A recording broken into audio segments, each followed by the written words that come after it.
Picture चालू करो बे। Unanimously 2004 में इसे एक्सेप्ट किया गया था जब मुलायम सिंह यादव भारत का प्रस्ताव लेकर आए थे नाम बदलने का। लेकिन ये बात सच है क्योंकि अब रिसर्च टीम से मैंने भी फैक्ट्स निकाले क्योंकि मामला भिड़ गया था आप दोनों के बीच। गौरव भाटिया, बीजेपी ने वॉकआउट किया था। गौरव जी,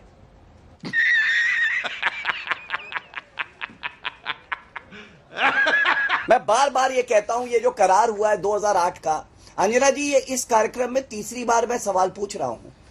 अगर आपको इंडिया से, भारत से प्यार है, अगर आप सच्चे नागरिक हैं, अगर गद्दार नहीं हैं, तो आप क्यों नहीं सार्वजनिक करते? इसका उत्तर नहीं मिलता है। चाहे राहुल गांधी से पूछिए, चाहे इन मैडम से पूछिए। अरे देश के नागरिकों से छुपा, ये क्या है? ये करार की बात कर रहा हूँ, ये साइन हो रहा है, आप भी दिखा दीजिए। हमारा कोई करार है, दिखाइए। फोटो इधर है, नहीं, आप तो सत्ता में थे तब। जनता तो सोच रही होगी क्या तस्वीर का जवाब आंखों में धूल झोंक रहे हैं। नहीं नहीं, फोटो दोनों, तो वो उन्होंने भी फोटो उठा अंजना लिया। जी प्लीज देखिए, गलत बात है, मेरी बारी थी। दोनों के हाथ में, आप ही बोलिए। तो क्या करार है? नेहरू जी हैं हिंदी चीनी भाई भाई कहने वाले, और उनका पत्र है जिस पत्र में उन्होंने लिखा यूनाइटेड नेशन सिक्योरिटी काउंसिल की सीट भारत नहीं लेगा क्योंकि चीन को जगह नहीं मिली। और इस G20 समिट में, मैं अपनी बात पूरी कर लूं, आधा मिनट और लूंगा। इस G20 समिट में खबर आपके चैनल पे भी चली कि भारत आज वो देश है जिसको यूनाइटेड नेशन सिक्योरिटी काउंसिल में जगह मिलनी चाहिए, ये अनिवार्य है। तो फर्क देखिए, एक तरफ मोदी जी जो ये सुनिश्चित कर रहे हैं कि भारत का स्थान यूनाइटेड नेशन सिक्योरिटी काउंसिल में हो, और एक जवाहरलाल नेहरू जिन्होंने 43,000 स्क्वायर किलोमीटर जमीन हमारी चीन को दे दी और कुछ नहीं किया। और यहाँ पे आके ये लोग सवाल करते हैं, और दुख तब होता है जब राहुल गांधी विदेशी धरती पर जाके जख्मों को कुरेदते हैं और झूठा एक प्रोपेगेंडा फैलाते हैं। कितना उचित है, क्या पूछा नहीं जाएगा? इसमें मुलाकात की तस्वीर है। उनका यह आरोप है कि मुलाकात तक बात नहीं रुकी, कांग्रेस पार्टी ने डील की, MOU साइन किया चीन की पार्टी के साथ। सुप्रिया जी, वो झूठे हैं, और उनका झूठ अभी 10 सेकंड पहले आप इनकी रिसर्च टीम ने पकड़ लिया कि बीजेपी ने स्टेज किया था वॉकआउट। मैंने तो तथ्य कहा था, सच को छुपाया नहीं जा सकता। मुझे झूठा साबित करने तो आप खुद ही झूठे साबित हो गए। मैं उनको शर्मा से चुप हो जाती, लेकिन ये साहब की तो बात ही अलग है। बीच में मत बोलिए प्लीज, बीच में मत बोलिए, बीच में फिर मैं बोलने नहीं दूंगी। बहुत तेज हो रहा है। ये जो तस्वीर है ना अंजना जी, ये जरूरी तस्वीर है। ये नरेंद्र मोदी जी लाल शर्ट पहनकर बाली में खड़े हैं।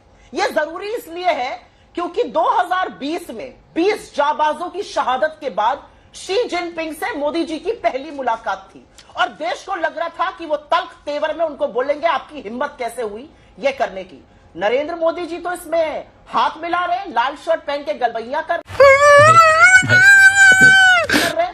वो तो अपने खाने की थाली छोड़कर आ गए थे। फिर पता चला कि जोहानिसबर्ग में भी मिले थे। यथावत स्थिति क्यों नहीं बदल रही? चीन के साथ $100 बिलियन का ट्रेड घाटा क्यों कर लेते हैं? और एक दो फोटो मैं भी दिखा देती हूँ, फोटो दिखाने का बड़ा शौक है। ये कौन सी ट्रेनिंग करने के लिए आप चीन जाते हैं, जरा हमें समझाइए। आपके लोग चीन क्यों जाते हैं? और चीन से रिश्वत, अब मेरा मुंह मत खुलवाइए, लेकिन खुलवा ही दिया है तो सुन भी लीजिए। क्या है चीन से रिश्वत? प्राइम मिनिस्टर फंड में चीनी कंपनियों ने पैसा दिया। पूछा गया कौन सी चीनी कंपनियां हैं, तो बताया नहीं जाएगा।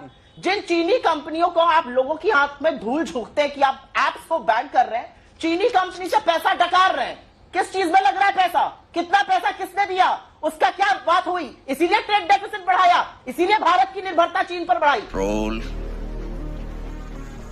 कंट्रोल। मैं तो ये भी कह सकती हूं, लेकिन असलियत ये है ना अंजना जी, डिबेट मुद्दों पर होना चाहिए। और मैं वापस मुद्दे पर आना चाहती हूं। प्रधानमंत्री मोदी क्यों नहीं मणिपुर जा रहे? 3 दिन पहले 4 लोगों की हत्या हुई, 6 जगह घाटी में कर्फ्यू लगा हुआ है। यह मेरा पहला सवाल है। मेरा दूसरा सवाल प्रधानमंत्री मोदी और उनके प्रवक्ताओं से एक है, और ये बहुत गंभीर सवाल है। आपको इंडिया नाम से क्या आपत्ति हुई? गजब बेइज्जती है। और कब से आपत्ति शुरू हुई? आपने तो skill India, startup India, digital India, make in India तमाम जगह रखी थी। आप तो न्यू इंडिया बनाने चले थे। तो आप गुलामी की लड़ाई तब लड़ रहे थे या अब लड़ रहे हैं? ये दूसरा सवाल है। तीसरा मेरा एक बहुत इंपॉर्टेंट सवाल है मोदी जी से, और वो सवाल इसलिए है क्योंकि हमने ही भारत पेट्रोलियम बनाया, और हमने ही इंडियन ऑयल बनाया, हमने ही भारत इलेक्ट्रिकल लिमिटेड बनाया, और हमने ही रिजर्व बैंक ऑफ इंडिया की स्थापना करी, हमने ही हिंदुस्तान एरोनॉटिक्स लिमिटेड बनाया, और हमने ही भारत इलेक्ट्रिकल बनाया। जय हिंद दोस्तों। तो मेरा यह मानना है कि समावेशी बातों के बारे में क्यों नहीं चर्चा करते हैं, क्यों ये शिगुफे छोड़ते रहते हैं। अरे स्पेशल सेशन देश की हिस्ट्री में 6 बार हुआ है, हर बार स्पेशल सेशन का एजेंडा दिया जाता है, अब एजेंडा नहीं देंगे और अनर्गल बहस करेंगे। स्पेशल सेशन और बाकी सेशंस में अंतर होता है। मोदी जी ने भी जब स्पेशल सेशन बुलाया था तो मुद्दा बताकर बुलाया था, एक बार जीएसटी के लिए और फिर एक बार संविधान की वर्षगांठ के लिए। इस बार क्या एजेंडा है वो नहीं बताएंगे। अगर तुम लोग नए हो तो सब्सक्राइब करो, वो जो लाल वाला बटन है उस पर फूट फेंक के मारो या फिर मोमबत्ती, मुझे नहीं पता, बस क्लिक हो जाना चाहिए।